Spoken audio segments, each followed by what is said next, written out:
Vamos al Evangelio de Marcos, Marcos capítulo 10, versículos 32 al 45.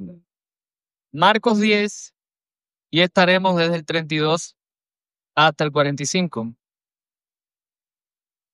Dice así la palabra del Señor. Iba por el camino subiendo a Jerusalén, y Jesús iba adelante, y ellos se asombraron y le seguían con miedo. Entonces, volviendo a tomar a los 12 aparte, le comenzó a decir las cosas que le habían de acontecer. He aquí subimos a Jerusalén, y el Hijo del Hombre será entregado a los principales sacerdotes y a los escribas, y le condenarán a muerte, y entregarán a los gentiles, y le escarnecerán, le azotarán, y escupirán en él, y le matarán, mas al tercer día resucitará. Entonces Jacobo y Juan, hijos de Zebedeo, se le acercaron diciendo: Maestro, querríamos que nos haga lo que pidiéramos. Él les dijo: ¿Qué queréis que os haga? Ellos le dijeron: Concédenos que en tu gloria nos sentemos el uno a tu derecha y el otro a tu izquierda. Entonces Jesús les dijo: No sabéis lo que pedís. ¿Podéis beber del vaso que yo bebo o ser bautizados con el bautismo con que yo soy bautizado? Ellos dijeron: Podemos. Jesús les dijo: A la verdad, del vaso que yo bebo, beberéis, y con el bautismo con que yo soy bautizado, seréis bautizados. Pero el sentaros a mi derecha y a mi izquierda no es mío darlo, sino a aquellos para quienes está preparado. Cuando lo oyeron los 10, comenzaron a enojarse contra Jacobo y contra Juan. Mas Jesús, llamándolos, les dijo: Sabéis que los que son tenidos por gobernantes de las naciones se enseñorean de ellas, y sus grandes ejercen sobre ellas potestad. Pero no será así entre vosotros, sino que el que quiera hacerse grande entre vosotros será vuestro servidor, y el que de vosotros quiera ser primero será siervo de todos. Porque el Hijo del Hombre no vino para ser servido, sino para servir y para dar su vida en rescate por muchos. Oramos. Buen Dios, gracias por tu palabra, Señor, y suplicamos que ella sea nuestro alimento en esta mañana. Dios bueno, habla en nuestros corazones, que tu Espíritu siempre nos esté moviendo para recibir tu palabra y para ponerla a prueba. Sé también con el instrumento humano, Señor, para ponerla con claridad. En Jesús. Hace muchos años leí un libro de liderazgo en mis tiempos de seminario, donde el autor proponía que la meta del liderazgo, la meta de un líder, era llegar a un punto tal en su liderazgo que no tuviera que hacer nada. Llegar a un punto tal que todo el mundo hiciera todo y él ya no tendría que hacer nada. Y eso lo veía él como algo positivo. Y la verdad es que si estuviésemos hablando de una empresa, de un negocio, ahora que estamos en Cuba, en una MIPYME, en algo de esto, alguien que llegue al punto de que no tenga que hacer nada y todo funcione, eso sería ideal. Pero no es un modelo bueno para la iglesia. Tristemente, este libro, escrito por alguien muy conocido en el mundo evangélico y leído por muchos cristianos, es el modelo que muchas iglesias han adoptado de lo que es el liderazgo. Un liderazgo empresarial. Un liderazgo donde la persona o las personas que lideran son jefes con personas a su cargo para hacer su voluntad. De manera que nosotros deberíamos preguntarnos cuál es el tipo de liderazgo que la iglesia necesita, o más bien, cuál es el tipo de liderazgo que Dios tiene para su pueblo. ¿Cómo Dios ha establecido que sean los líderes de su pueblo? ¿Cómo debería la iglesia o qué debería mirar la iglesia en aquellos que lideran al pueblo de Dios? ¿O cómo podríamos evaluar a aquellos que lideran si realmente lideran a la manera que Dios ha determinado que debemos ser o que se debe liderar en el pueblo de Dios? El texto de hoy responde a esas preguntas y no responde a esas preguntas. Para responder a esas preguntas nosotros no necesitamos ir a un libro, a una conferencia de liderazgo, no necesitamos nada de eso, ver videos de liderazgo, necesitamos ver a Cristo. Necesitamos mirar a Jesús y necesitamos escuchar, leer y aprender qué dice Jesús acerca de esto. Y en este texto, Jesús no solamente nos muestra lo que es el verdadero liderazgo, el liderazgo desde el punto de vista bíblico, sino que nos lo modela en su propia vida. Vamos a ir al pasaje una vez más y quiero que vaya con esta idea. El liderazgo cristiano se basa en servir a otros. Mira qué sencillo. El liderazgo cristiano, no cualquier liderazgo, no el liderazgo del mundo, el liderazgo cristiano, el que es de aquellos que siguen a Cristo, el que es del pueblo de Dios, ese liderazgo se basa en servir a otros. Tiene su fundamento, tiene su base en el servicio. Es tan sencillo como es. Y lo vamos a estar viendo a la luz de dos enunciados. En primer lugar, vamos a ver el liderazgo que todos quieren. el liderazgo que todos quieren. Y en segundo lugar, vamos a estar viendo el liderazgo que Jesús quiere. Vamos a contrastar estos dos liderazgos. El liderazgo que la gente busca, el liderazgo del mundo, el liderazgo que la gente anhela en sentido general. Y vamos a ver el liderazgo que Jesús quiere para su pueblo. Vayamos entonces al primer enunciado, el liderazgo que todos quieren, versículos 32 al 41. El liderazgo que todos quieren. Esta es la tercera vez, y ya esto lo hemos dicho varias veces, porque si es la tercera vez, ya hemos pasado por 2 veces que hemos hablado o hemos llegado a un pasaje como este, pero es bueno volverlo a recordar, sobre todo para los que no han estado en la serie. Es la tercera vez que Jesús anuncia, en Marcos estamos viendo que cuando Jesús anuncia lo que él va a padecer, después de ese anuncio, se genera una situación que redunda después en una enseñanza por parte de Jesús. Una situación en la que sus discípulos muchas veces no comprenden lo que implica que él vaya a sufrir, lo que implica para su vida. Esta es la tercera vez que ocurre esto. Ellos van subiendo camino a Jerusalén y algo nuevo en este texto es que dice que ellos le seguían. ¿Cómo le seguían? ¿Con asombro y con qué? Con miedo. ¿Por qué le seguían con asombro y con miedo? El texto no lo dice, pero nos da algunos detalles que quizás nos puedan sugerir alguna idea de la razón. Dice que Jesús iba delante. Primero iba delante, segundo iba a Jerusalén, y tercero, que el texto no lo dice, pero hasta este momento, en el capítulo 8, que fue el punto de giro, de cambio en el libro de Marcos. El libro de Marcos se divide en 2 grandes partes. La primera parte describe quién es Jesús, y eso queda resuelto en el capítulo 8, donde Pedro dice, tú eres el Cristo.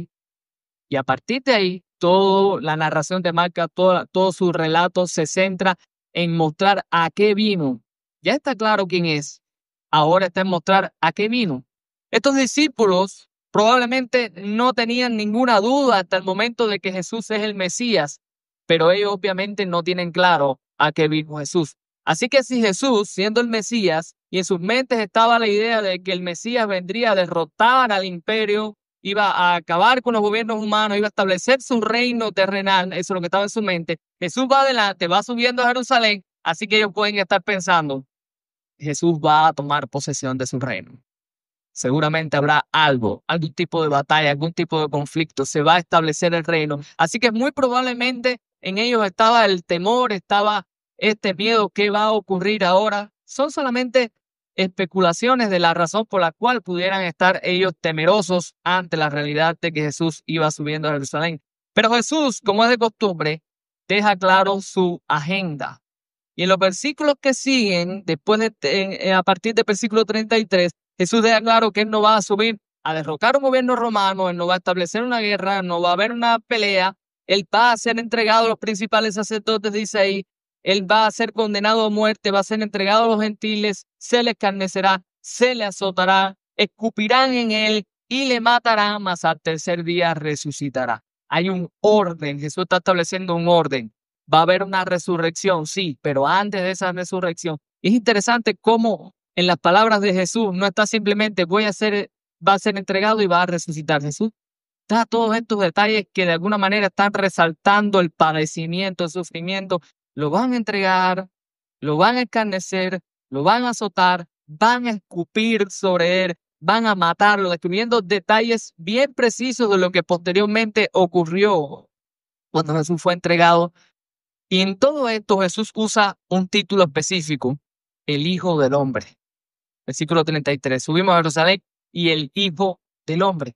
Y si usted estaba atento cuando nuestro hermano Ruslan leía el capítulo 7 de Daniel, versículos específicamente 13 y 14, usted sabe qué es lo que dice Daniel sobre el Hijo del Hombre.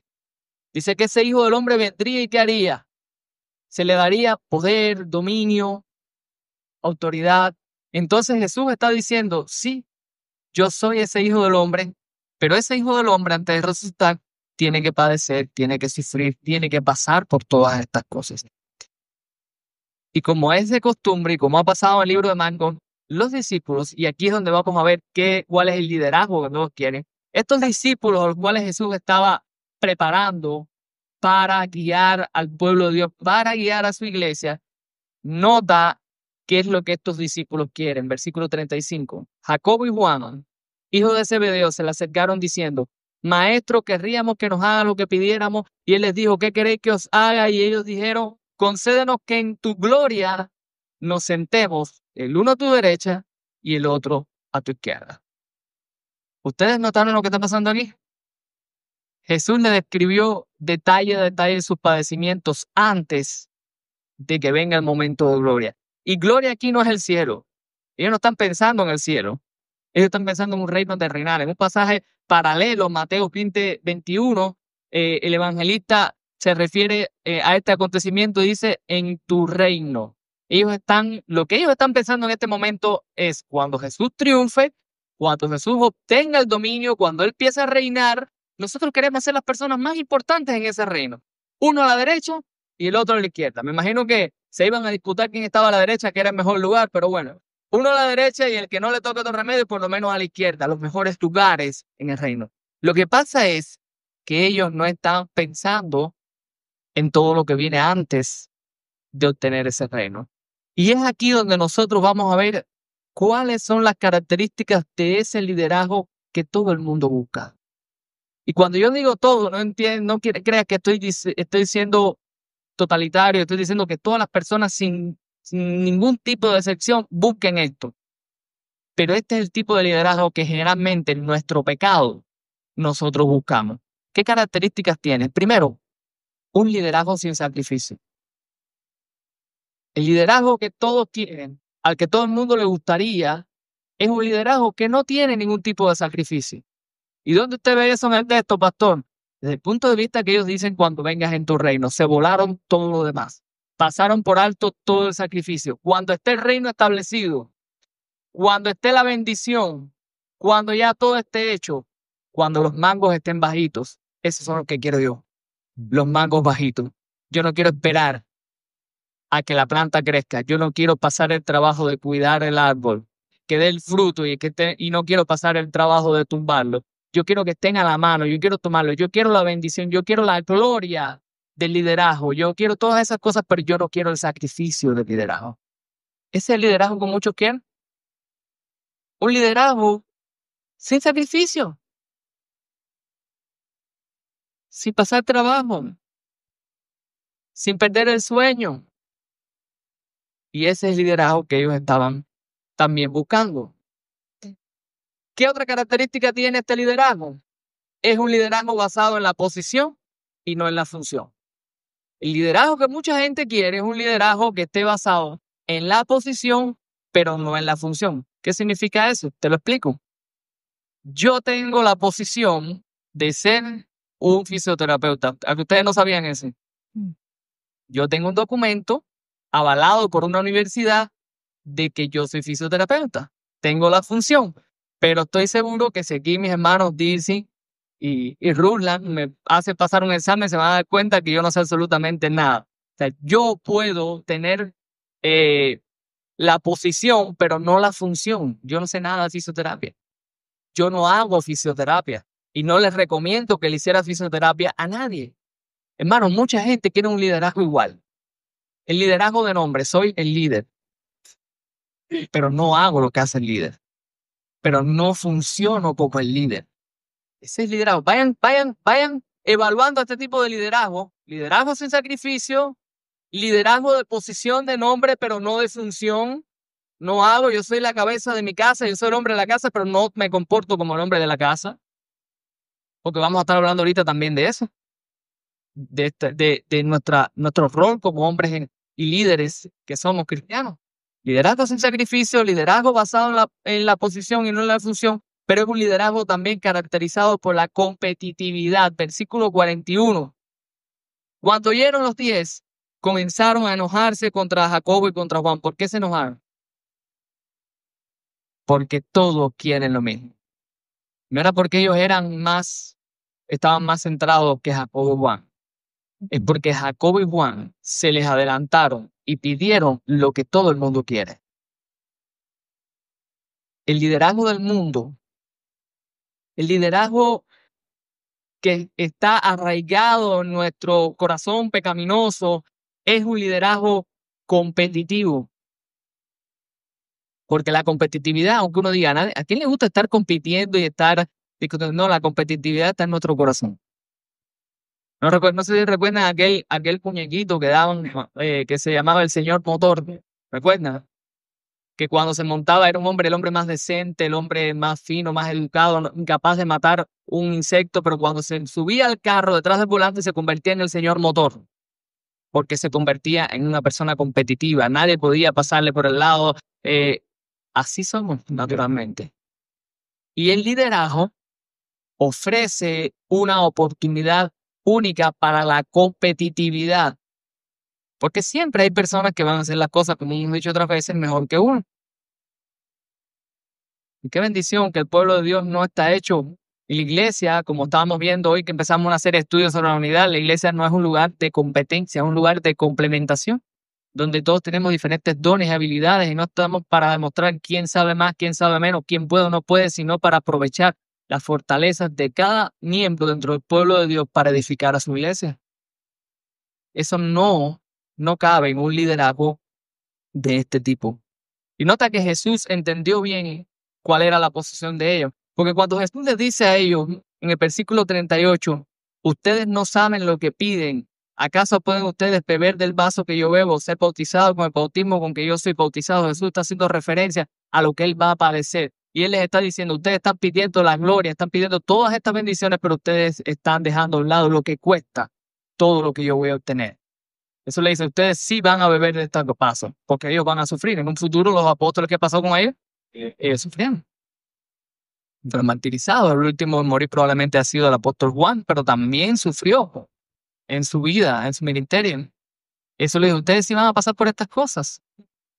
Pero el dar el lugar, derecha e izquierda, no es mío, es del Padre. Y eso lo reenfoca. Entonces, este es el liderazgo que muchos buscan. Y este es un buen punto para que nosotros como iglesia, nosotros reflexionemos, primero, en primer lugar, los líderes de nuestra iglesia. Y yo creo que el primer foco, los primeros que tenemos que meditar en estas cosas somos los que de alguna manera estamos liderando esta iglesia. No solamente pastor, no solamente los miembros de esta iglesia, los hermanos que lideran en diferentes ministerios, que ejercen diferentes funciones de liderazgo a esta iglesia. Es un tiempo para reflexionar en el tipo de liderazgo que nosotros estamos llevando, en cómo estamos cuidando de la iglesia de Dios. Que nosotros podamos mirar y ver si de alguna manera nuestro liderazgo se parece al que Juan y Jacobo estaban buscando. Si estamos anhelando las posiciones, pero no la función. Si estamos anhelando la gloria, pero no el sacrificio. Si estamos compitiendo con otros en vez de dar oportunidad a otros a hacer la obra de Dios. Es una oportunidad también para que la iglesia pueda reflexionar y mirar a aquellos que le sirven, que la iglesia entienda que tiene un rol como pueblo de Dios de llamar a aquellos que le presiden y decirles, creo que estás fallando en esto. Estoy viendo esto en tu vida, estoy viendo esto en tu liderazgo. Permíteme corregirte, permíteme orar por ti, permíteme animarte, porque es un modelo que no es el modelo bíblico. Es una oportunidad para que aquellos que están anhelando, porque nuestra iglesia es una iglesia que generalmente se compone de personas que tienen cierto ya liderazgo, tienen cierto inquietud por el ministerio, pueden reflexionar en lo que es el ministerio realmente y que puedan pensar qué es lo que están amando realmente, qué es lo que están deseando realmente. Cuando Pablo le dice a Timoteo que establezca ancianos en la iglesia, Pablo le dice, el que anhela obispado, buena, ¿qué? Obra, no buena posición, no buen lugar, buena obra. Es la obra, es la práctica, es la función lo que la persona anhela. A veces las personas dicen, yo creo que Dios me está llamando a ser pastor. Pero tú no ves en su vida que están animando a nadie, que se acercan a nadie, que discipulan a nadie, que evangelizan, que visitan a las personas. Entonces, no hay un llamado ahí. Porque cuando Dios te llama a una función, a una obra, a anhelar una cosa que no es una posición, que es una obra, que es algo que se hace. Eso es importante, que si en tu corazón estás teniendo inquietudes sobre el ministerio, puedas evaluar realmente cuáles son las inquietudes, porque puede ser que sean estas. Y esto puede ser de mucha ayuda. Y quizás pienses ahora, bueno, yo no estoy en ninguna de esas posiciones. Ni soy un líder de la iglesia, ni estoy aspirando en ministerio, pero quiero que sepas que todos de alguna manera ejercemos un liderazgo. Si tú eres un padre, una madre, tú lideras a tus hijos. Si tú eres un hombre, por naturaleza eres un líder. Dios te ha llamado a ser líder. Cada hombre en este lugar, cada hombre en esta congregación es un líder. Porque Dios nos ha llamado a ser ¿qué cosa? Cabeza de nuestro hogar. Y esto es un buen momento para que tú evalúes tu vida para ver si estás siendo el líder que Dios te ha llamado a ser. Porque probablemente, y por gusto, la Biblia no dice que para anhelar o para oficiar o para supervisar la iglesia hay que primero ejercer bien ese cuidado en el hogar. Por gusto la palabra no lo dice. Pregúntate si en tu hogar tú eres este tipo de persona. Si quieres el matrimonio perfecto, el matrimonio lindo, los hijos, pero tú no estás dispuesto a sacrificarte por tus hijos y no estás dispuesto a sacrificarte por tu familia. Que sí, que te encanta que tu esposa reconozca que tú eres el hombre de la casa, pero tú no te comportas como el hombre de la casa.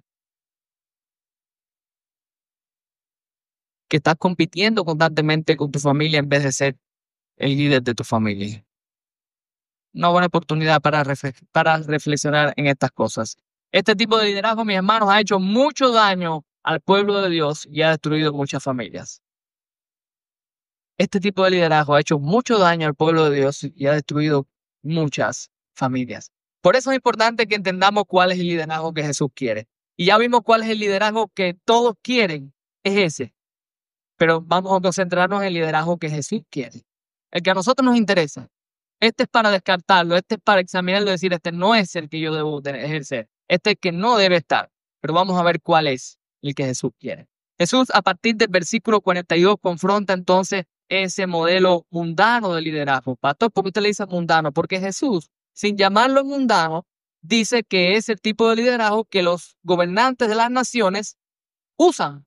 Dice ahí en el versículo 42, sabéis que los que son tenidos por gobernantes de las naciones se enseñorean sobre ellas y sus grandes ejercen sobre ellas potestad. Jesús ahora va a contrastar el liderazgo del mundo con el liderazgo del pueblo de Dios. Los líderes del mundo, y nota estas palabras, los que son tenidos por gobernantes. ¿Sabe cuál es la idea detrás de esa expresión? Los que se creen que gobiernan. Los que creen que están al mando. ¿Sabe por qué Jesús está diciendo eso? Porque ya él acaba de decir que él es el hijo de ¿quién? El hijo del hombre. Aunque se le dio dominio, poder y autoridad sobre todas las naciones. Todo gobierno humano y todo gobernante humano cree que gobierna, pero en realidad no gobierna. Ahora, esas personas que creen que gobiernan, que creen que tienen la autoridad, su manera de liderar es una manera en la cual pisotean a las otras personas y usan a las otras personas para sus propósitos. Ellos se enseñorean sobre ellas y ejercen sobre ellas su potestad, lo que ellos quieren. Hacen que la gente vivan para complacer sus deseos egoístas. Ese tipo de liderazgo es el que quería Santiago y Juan. Ese tipo de liderazgo es el que querían la gente a las cuales Marco le escribe en la Roma del primer siglo, donde todas estas cosas eran admiradas y deseadas, y ese es el liderazgo que la gente sigue buscando hoy. Pero en el reino de Dios, dice Jesús, no será así.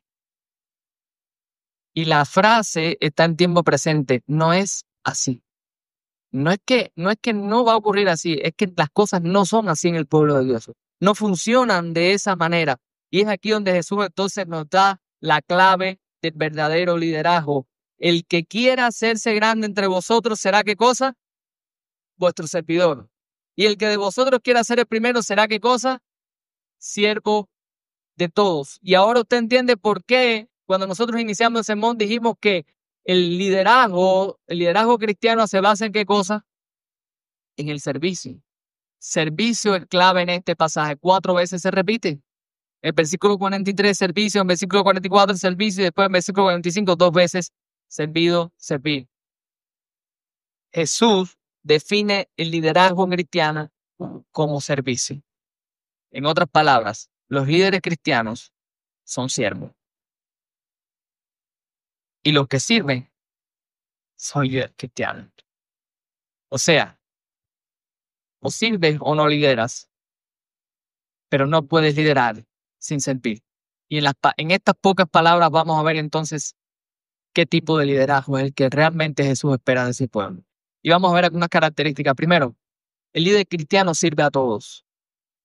El líder cristiano sirve a todos. Y nótalo en el versículo 44. Ahí. Y el que de vosotros quiera ser primero, ¿qué va a ser siervo de quiénes? De todos. Y todos aquí, no es todos sin excepción, porque no pudiéramos cumplir nunca ese rol de servir a todas las personas sin excepción. Pero todos aquí es todas las personas sin distinción. El líder cristiano sirve a todo tipo de personas. Sirve a todos. Y en el contexto posterior vamos a ver un ejemplo de eso.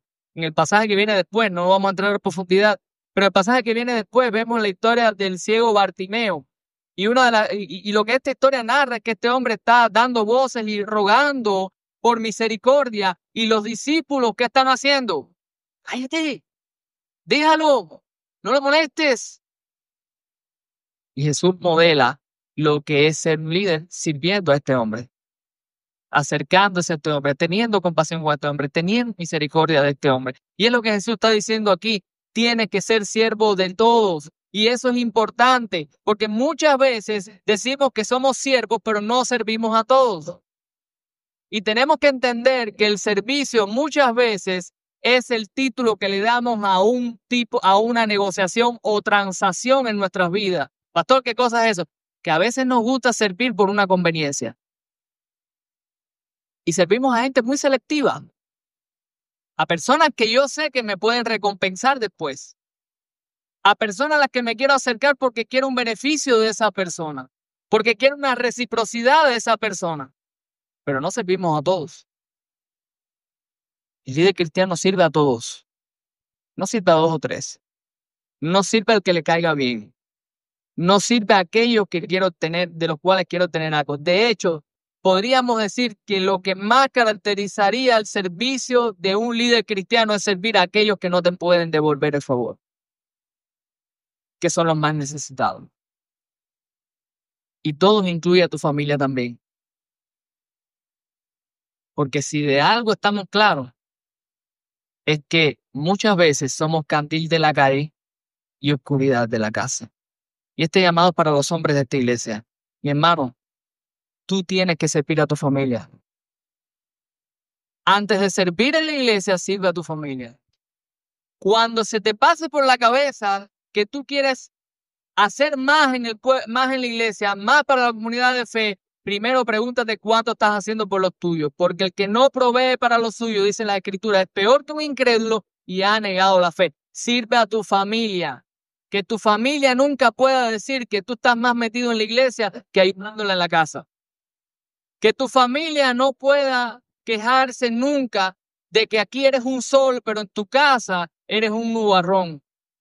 Que qué lindo como friega los vasos y los pozuelos en la iglesia, pero nunca has fregado un vaso en tu casa para ayudar a tu esposa. Nunca aspires a hacer más en la iglesia cuando en tu casa tú no eres un siervo. Si yo preguntara a tu esposa, a tus hijos, si tú les sirves, ¿qué diría tu familia? ¿Diría tu familia, mi esposo me sirve? ¿Mi esposo es un siervo en mi casa? Los líderes cristianos sirven a todos. Y todos incluyen a nuestra familia. Sirve a los tuyos. Y después sirve a la iglesia. Yo estoy seguro que Dios está complacido con eso. Que va a estar muy complacido que tú primero sirvas a los tuyos antes de servir al pueblo de Dios. Segunda característica, el líder cristiano no busca ser servido. Mira el ejemplo de Cristo, porque el Hijo del Hombre no vino para ser servido. Pastor, quiere decir que yo no debo anhelar o desear o debo evitar que las personas me sirvan, ¿no? A Jesús lo sirvió mucha gente. En el mismo libro de Marcos, en capítulo 15, vamos a ver que había mujeres que lo servían. Pero esa no es la idea. Jesús no está diciendo que tú digas, no, a mí nadie me sirve, yo soy el siervo. Yo sirvo, no, yo soy el único que sirve. A mí nadie me sirve. No, ese no es el punto.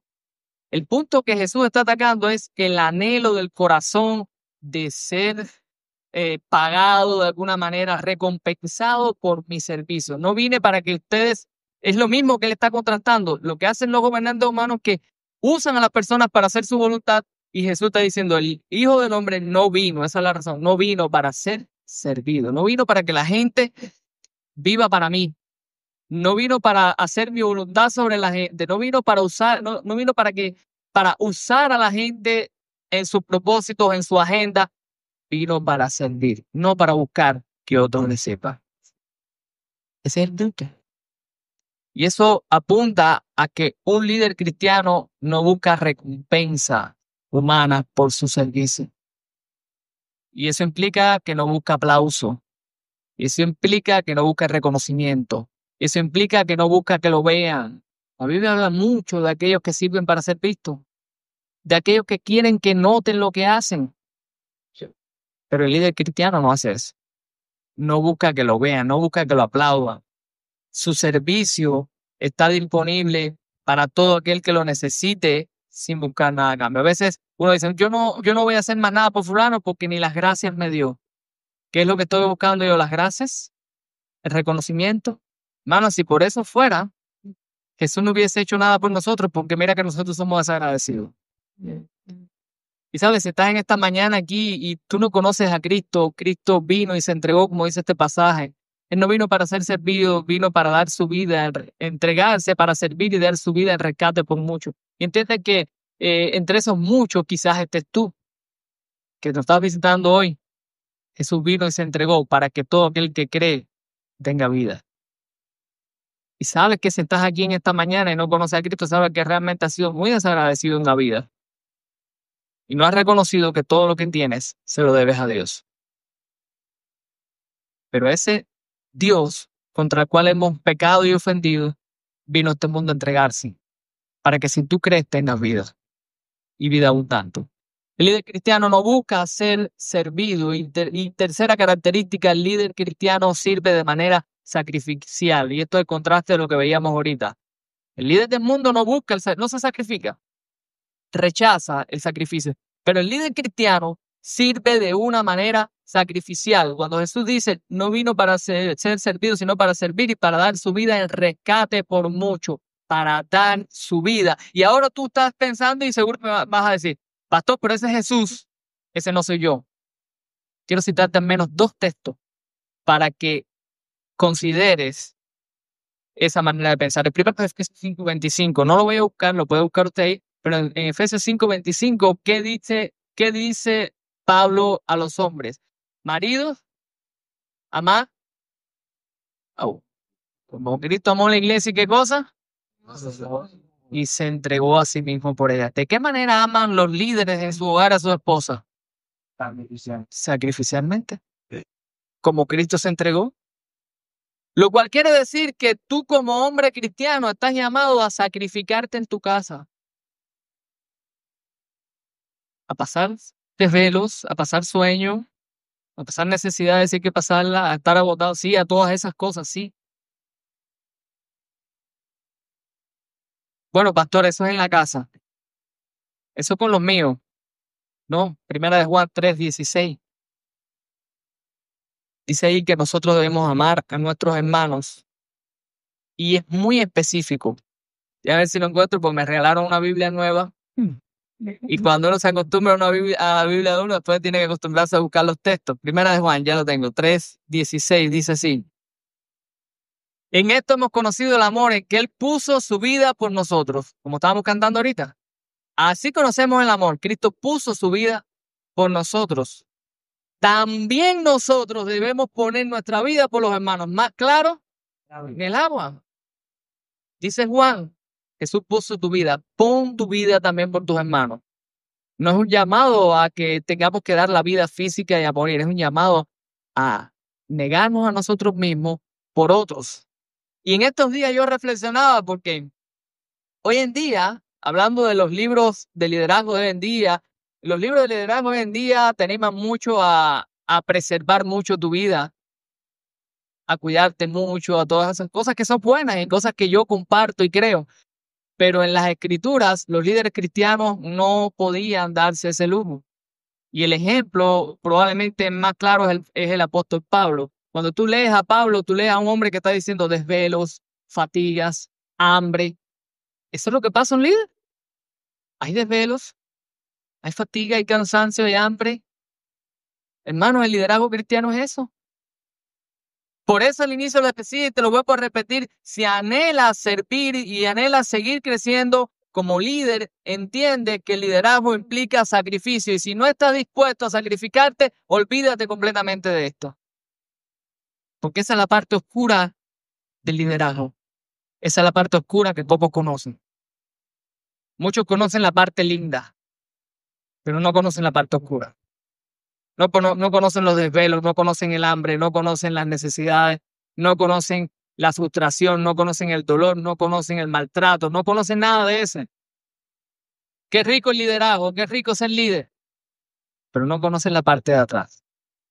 Hay un libro muy interesante que se llama Llamamiento Peligroso, que les animo a leer a aquellos que anhelan liderazgo. Llamamiento Peligroso, de Paul Dimitri. Es un llamamiento peligroso. Entonces, quiero preguntarte ahora, a la luz de todo esto, ¿cómo estás aprovechando tú las oportunidades, entendiendo que el liderazgo cristiano está basado en el servicio y habiendo visto estas características de ese liderazgo, cómo estás aprovechando las oportunidades de liderazgo que hay en esta iglesia? Hay que pastores, ese es el problema, que aquí no hay oportunidades para servir, que no. Te voy a citar unas cuantas. Hay oportunidades para cuidar la puerta, hay oportunidades para limpiar, hay oportunidades para hacer cosas de hombre, hay oportunidades para el audio, hace falta gente para el audio. Hay cantidad de oportunidades y si usted no sabe, pregunte todas las cosas que hay aquí por hacer. No, pastor, pastor, pero ese no es mi don. Yo quiero enseñar. También hay oportunidades para enseñar. Tenemos muchos nuevos convertidos que necesitan hermanos maduros que se le acerquen y compartan la palabra con ellos, que los animen, que los estimulen, que los ayuden a crecer. Tenemos matrimonios que necesitan ser animados también, matrimonios que están empezando, como Daniel, por ejemplo, que va a necesitar ayuda, ¿verdad? Porque no tiene experiencia, está creciendo, no porque tenga problemas, porque necesita experiencia. Mira cuánta gente hay para discipular. O sea, hay oportunidades de enseñar en la iglesia local. No, pastor, yo quiero enseñar el estudio bíblico. El servicio, mi hermano. El líder cristiano es alguien que sirve. Y hay oportunidades para servir cantidad. Pregunta, acércate y pregunta, ¿qué puedo hacer yo? ¿Cuántas cosas hay por hacer? Hay montones de cosas por hacer. Pero hacen falta siervos, personas que realmente quieran servir y quieran hacer las cosas como el Señor manda. Quiero terminar con una historia real. En una conferencia en Inglaterra, hace algunos años atrás, los participantes del evento estaban hospedados en un hotel. Y era costumbre, en aquel tiempo, que ya cuando se retiraban a dormir los huéspedes dejaban los zapatos fuera de la habitación, porque el hotel tenía un servicio donde pasaban, recogían todos los zapatos, los limpiaban y los volvían a poner delante de cada puerta. Una de las noches del evento, ese personal no estaba presente en el hotel y uno de los participantes se dio cuenta de que nadie limpió las botas, nadie limpió los zapatos. Esta persona se levantó cuando todo el mundo estaba durmiendo, recogió todos los zapatos, se los llevó a su habitación, los limpió y los devolvió a cada puerta. Y aunque intentó pasar desapercibido, uno de los participantes lo vio y dijo estas palabras: este es el secreto de su liderazgo. Él nunca dejó de ser un siervo. Esta persona era Moody. ¿Cuántos conocen a Moody? El gran evangelista, el gran hombre de Dios que fue Moody. Moody fue este hombre que recogió todos los zapatos cuando nadie lo estaba viendo y para ese entonces Moody ya era una persona conocida, ya era un líder prestigioso, una persona que muchos preferirían o anhelarían limpiar los zapatos a él, pero él recogió los zapatos de todos en secreto para limpiarle los zapatos a todos. Y esta persona que estaba ahí al verlo quedó tan impactada y dijo, este es el secreto. Por eso él es el gran líder que es. Nunca ha dejado de ser un siervo. Hermano, muchos quieren ser líderes, pero pocos quieren limpiar zapatos. Y mucho menos hacerlo a altas horas cuando nadie te vea para que nadie pueda aplaudirte, para que solo Dios pueda ser honrado con tu servicio. Es imposible, mis hermanos, ser un líder sin ser un siervo. Porque el liderazgo cristiano se basa en ¿qué cosa? En servir a otros. Vamos a orar. Dios, bueno, gracias por tu palabra, Señor, y te rogamos tú nos animes y nos alientes en esta mañana a ser siervos de corazón, Señor. A servirnos unos a otros por amor a ti, teniendo en mente, Señor, que tú nos serviste primero. Que tú nos serviste hasta el punto del sacrificio, Señor. Padre, que cada gota de sudor, cada costo que tengamos que pagar por servir a otros sea dulce para nosotros, Señor. Que siempre estemos pensando que lo hacemos para ti, que lo hacemos para honrarte y que lo hacemos porque hemos sido servidos de la manera más grande, Señor. A ti sea la gloria. Bendice a tu pueblo, Señor, y ayúdanos a poner en obra tu palabra. En Jesús.